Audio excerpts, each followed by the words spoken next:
let it be a Nick and Jane, and let it be a Mr. Smith, a banker of Nick and Jane. They both keep their money in his bank. That's why we use the title Mr. Smith with respect.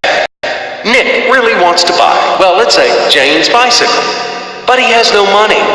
More precisely, he has money, but not enough, only $10, while Jane wants $100 for her precious bicycle.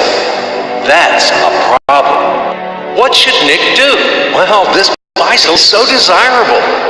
He gives Jane his $10 as a deposit and asks plaintively not to sell the bike to anyone.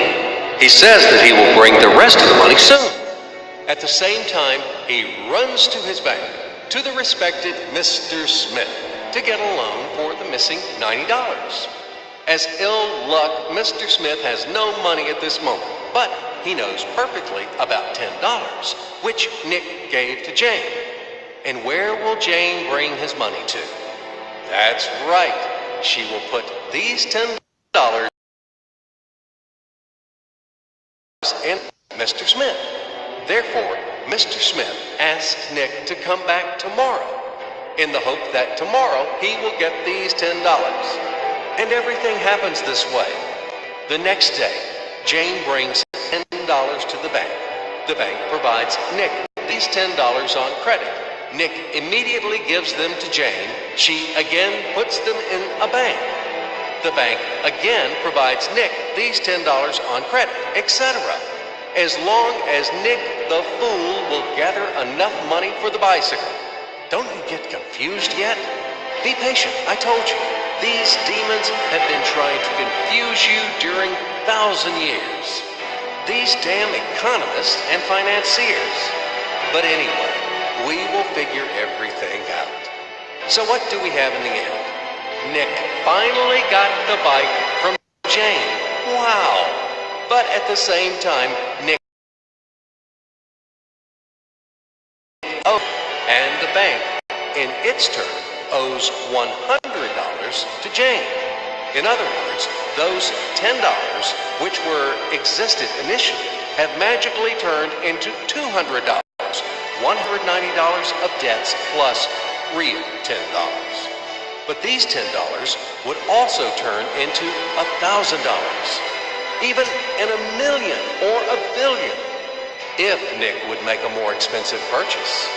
In this case, our $10 would make the increasing number of its cycles. That's it. So, what happens in today's world? SOS! It appears that banks also make money out of thin air and multiply them. Not only Fed can produce money, but banks either. In short, everybody can do this, except you and me. We are not in the business at this celebration of life. I would like to print or draw some money as well. In fact, these banks multiply money without any control. And we're still wondering why the banker lives better. What are naive fools are we? Now it is clear why. The one who produces the money, of course, lives better. But this is not enough.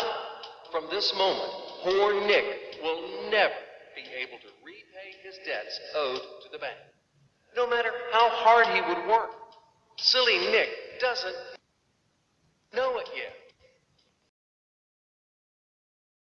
That he's in bondage forever because those $90 which he owes to Mr. Smith do not exist in nature at all. Sly Mr. Smith made his money out of nothing. He created them out of thin air, just one click. And $10 turned into $200. Yes, but you can object